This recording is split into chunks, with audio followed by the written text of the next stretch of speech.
So we have a live event coming up at our church, and I posted a short little video about our setup for the live music that's going to be happening at it. I'll link to a YouTube card up here so you can check that out for the overall general setup. But I needed to figure out a way to get click track in our ears. And so here is the solution that I came up with.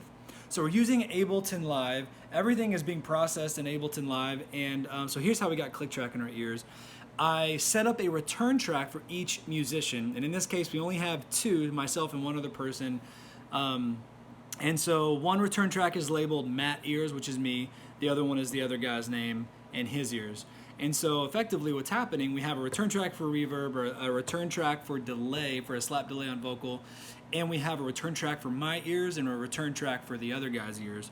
So the third return track is me. So as I go across our set here, anything I turn up, which is kind of hard to see, but anything I turn up in the return track labeled C, the C send, is going to send signal to my ears. Anything I turn up in the D send is going to turn it up in the other guy's ears.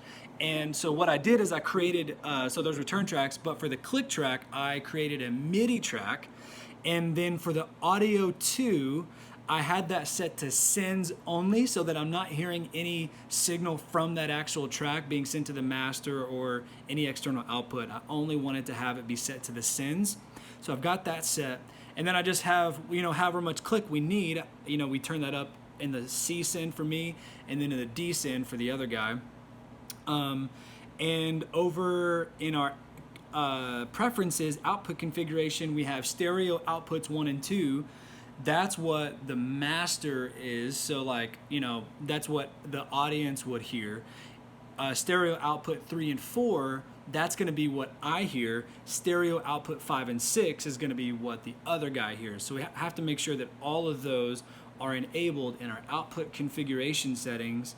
And then over in Focusrite Control, we're using one of those first clarets that came out a while back. And so we're using Focusrite Control, and I've got line outputs 3 and 4 set to playback 3/4 instead of custom mix. Now, if we had everything just hardlined in, for example, like the vocals are, but say we had the instruments hardlined in as well. And I talked about how we're not doing that yesterday. Yesterday in the video yesterday, we're running soft synths. Ableton and Mainstage, so we don't have any instruments hardlined in, but if we did, we could use Focusrite Control to monitor everything, but it's not my favorite because I actually prefer to be able to hear what it sounds like EQ'd and a little bit of compression in my ears.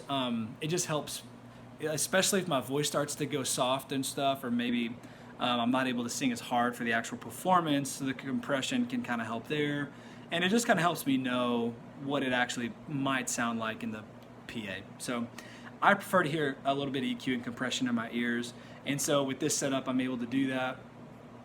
So I've got line outputs 3 and 4, and headphone is assigned to headphone output 1 on the Focusrite, and then headphone output 2 is assigned to playback outputs 5 and 6 from the DAW.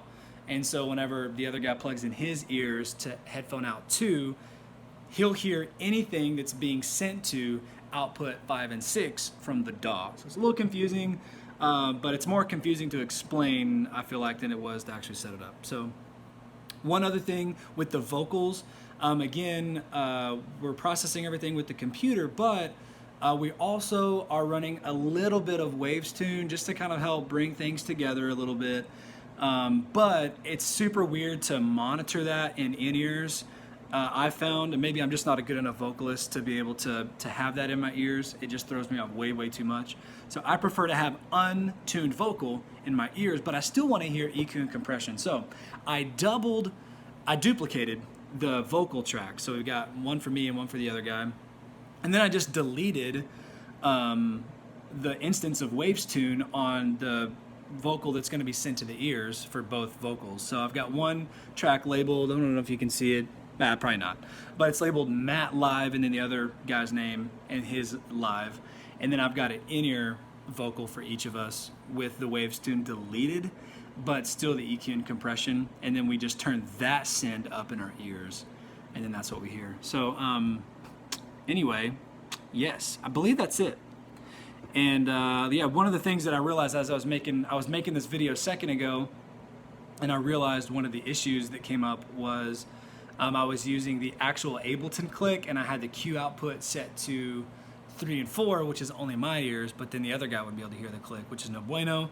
So what I had to do is create a MIDI track dedicated for the click, and then set that up the way that I explained in the beginning of the video with audio 2, sends only, and then I dropped the drum rack on that MIDI track, and then dropped my click sounds on the drum rack. Anyway, so if you're familiar with Ableton, you know what I'm talking about.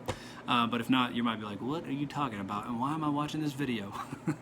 But anyway, I hope that this video helps you. I hope it inspires you, maybe helps you to think creatively about what you might be able to accomplish with Ableton Live, as well as do for any of your live events or anything you're doing live music for. Hope that it helps, and I hope that it helps you take steps today to make tomorrow better. Peace.